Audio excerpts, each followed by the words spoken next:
हाँ, तो E vector due to infinitely large charge sheet, आपका यूनिफॉर्मली चार्ज शीट है, बहुत लार्ज है, तो इस तरह से आप शो करेंगे इसको। और साइड व्यू अगर आपको देखना है तो इस तरह से देख सकते हैं। ठीक है ना, तो ये थिन शीट है बेटा। इंपॉर्टेंट बात क्या है अभी, थिन शीट, ये बहुत इंपॉर्टेंट है कि थिन शीट है आपकी ये। ठीक है, तो और आपको इसके पास में फील्ड निकालनी है, तो फिर वही गॉस लॉ से निकाल पाएंगे। तो गॉस लॉ से फील्ड निकालने से पहले डायरेक्शन क्लियर होनी चाहिए।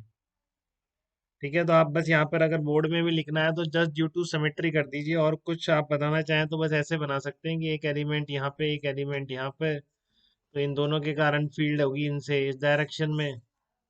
इस तरह से रेडियल वायर मान सकते हैं अंदर की तरफ। ठीक है, तो आप ये थोड़ा सा बोर्ड में यहाँ शो कर सकते हैं कि इनके जो, ये आपका डीई इधर है और डीई इधर है, तो कॉस थीटा वाले कंपोनेंट कैंसिल आउट हो जाएंगे, साइन थीटा वाले कैंसिल आउट हो जाएंगे, कॉस थीटा वाले बचेंगे। तो आप यहाँ पे बोल सकते हैं due to symmetry field will be क्या होगी, जो परपेंडिकुलर टू द शीट होगी। ठीक है ना, due to symmetry E vector will be perpendicular to sheet, E vector will be perpendicular to plane of sheet. इस तरह की शीट में हमेशा क्या होगी, तो बहुत क्लोज शीट के अगर पॉइंट कह दोगे तो उसका मतलब यही हो जाएगा इनफाइनाइटली लार्ज। ये भी कह सकता है इनफाइनाइटली लार्ज शीट कहने की जगह बहुत क्लोज टू द शीट चले गए हैं। तो बहुत क्लोज अगर पॉइंट आ जाएगा तो उसके लिए दोनों तरफ ये इनफाइनाइट की तरह हो जाएगी। ठीक है, तो इस तरह की शीट के कारण डायरेक्शन क्लियर है, आपको सिमेट्री से बोल रहे हैं और कोई रीजन नहीं है कि हम किसी तरह बोल पाए, जैसा एलिमेंट उधर है वैसा इधर है, आप एक तरह से इनफाइनाइटली लॉन्ग वायर समझ सकते हैं, तो उसके कारण रेडियली डायरेक्शन में होगी। तो जैसा एक वायर इधर है इसका अपोजिट इमेज पक्का इसमें मौजूद होगी, तभी इनफाइनाइटली लार्ज बोल रहे हैं इसको। तो साइन थीटा वाले component will get cancel out, तो जो आपके ऐड होने वाले होंगे वो कौन से होंगे, डी कॉस थीटा हो जाएंगे। ठीक है, तो इसलिए आपका डायरेक्शन आपको क्लियर हो गई, तब आप गॉस लॉ अप्लाई कर सकते हैं। फिर वही बात, गॉस लॉ के लिए आपको गॉसियन सरफेस कंसीडर करनी है। ठीक है, तो गॉसियन सरफेस कैसी ली जाए जिससे कि सिमेट्री मेंटेन रह जाए। ठीक है ना, तो आपकी इस तरह की गॉसियन सरफेस मान रहा हूँ मैं, एक सिलेंडर मान रहा हूँ बेटा, थिन शीट है, एक सिंगल लेयर है चार्ज की, आप समझ रहे हैं इस चीज को। एक बिल्कुल सिंगल लेयर है चार्ज की जिसकी सरफेस चार्ज डेंसिटी कितनी है, सिग्मा है, वो शीट है। तो आपने क्या किया, अब गॉसी, पहला स्टेप डायरेक्शन का था, सबसे यही है बेटा, जब भी गॉस लॉ अप्लाई करें पहला स्टेप डायरेक्शन का है, दूसरा आपको गॉसियन सरफेस बतानी है कैसी ले। ठीक है, तो cylindrical symmetric, cylindrical Gaussian surface, consider cylindrical Gaussian surface. ठीक है, और cylindrical Gaussian surface of area of cross section capital A मान लिया गया। ठीक है ना, of cross sectional area capital A मान लेते हैं अपन। और यहाँ पर जितनी डिस्टेंस पर एक्स पर है ये, ठीक है ना, उतनी डिस्टेंस पर एक्स इधर भी है, तो बिल्कुल सिमेट्रिकल फील्ड है, तो कोई रीजन नहीं है बेटा कि इसके कारण यहाँ पर और यहाँ पर फील्ड अलग हो जाए। समझ रहे हैं हम, इतनी सिलेंड्रिकल सरफेस मानिए, ये पहले से पता है कि फील्ड प्लेन के परपेंडिकुलर है, तो जितनी दूर ये पॉइंट है बिल्कुल वैसा ही उतनी दूर ये पॉइंट लिया है मैंने। तो यहाँ पर अगर फील्ड इंटेंसिटी अलग होने का कोई रीजन नहीं है, तो हम ये भी बोल सकते हैं कि यहाँ पर अगर ई है तो इधर भी फील्ड इंटेंसिटी की डायरेक्शन क्या होगी, ई होगी। ठीक है, area of cross section cylinder का आपने कैपिटल ए ले रखा है, ध्यान से समझेंगे बेटा, आगे फिर दिक्कत आती नहीं, अभी यहाँ पर हम लापरवाही कर देते हैं, आता है करके, और फिर फंस जाते हैं आगे। आगे बहुत सारी चीजें करने वाले हैं अपन इस तरह। ठीक है ना, बहुत तरह तरह के कॉम्बिनेशन, 2 प्लेट 3 प्लेट फिर अर्थ करके उनको आपस में कनेक्ट करके, तो काफी वैरायटी है इसमें। तो सबसे पहली बात मैं आपको इस सिंगल लेयर के कारण शीट, सिंगल शीट जो है, single thin layer sigma surface charge density पास में कितना फील्ड प्रोड्यूस करती है निकलवाना चाह रहा हूँ।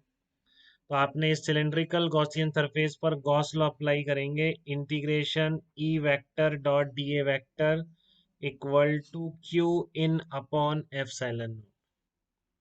ये आपने गॉस लॉ अप्लाई कर रहा हूँ मैं सिलेंड्रिकल क्लोज गॉसियन सरफेस के लिए, integration E vector dot d A vector equal to q in q enclosed upon epsilon naught.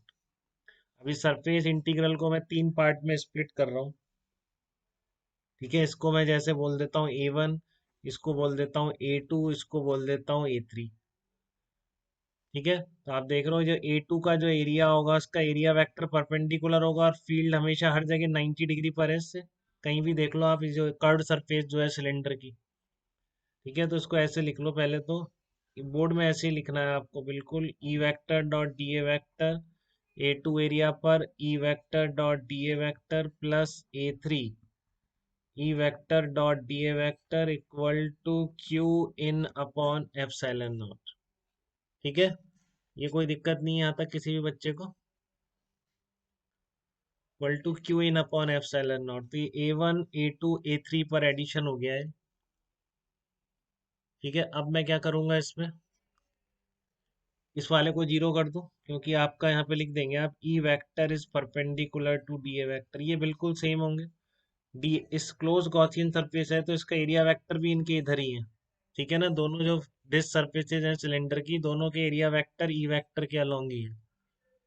तो इसलिए आप क्या बोल सकते हैं उसमें, इन दोनों का एक साथ सम कर सकते हैं, ट्वाइस कर दो इनको, तो E into d A cos zero बन जाएगा, DA1 या जो भी कहना चाहे, equal to q in upon epsilon.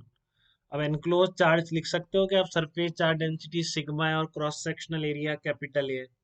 तो सुशांत बता सकते हैं कि आप इस पर एनक्लोज चार्ज कितना होगा सिलेंड्रिकल गॉसियन सरफेस में। सिलेंड्रिकल गॉसियन सरफेस में एनक्लोज चार्ज कितना कह रहे हैं बेटा, सिग्मा इंटू,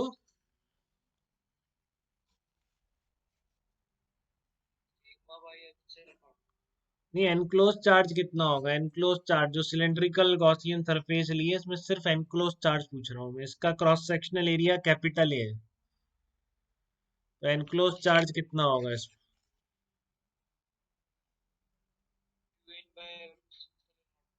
मैं क्यू इन ही पूछ रहा हूँ, क्यू इन कितना होगा।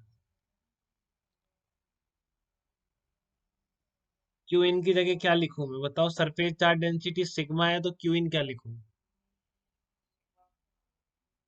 एक थिन लेयर है ना बेटा, ये लेयर है, इस पर अब कितना चार्ज होगा, यहाँ पर सिलेंडर क्रॉस कर रहा है, ये वाला इनक्लोज चार्ज है क्योंकि यहाँ से सिलेंडर इस तरीके से है ना, समझ रहे हैं, इसके आर पार हो रहा है सिलेंडर, इस सरफेस के आर पार हो रहा है सिलेंडर। ठीक है ना, तो एक सिग्मा सरफेस चार्ज डेंसिटी है तो एरिया कितना हो जाएगा उसका, सिग्मा इंटू ए हो जाएगा, क्योंकि बिल्कुल एक थिन लेयर है, देखो इस तरह से दिखाया मैंने। ठीक है, तो इस सिलेंड्रिकल गॉसियन सरफेस में एनक्लोज चार्ज कितना हो जाएगा, सिग्मा इंटू ए हो जाएगा।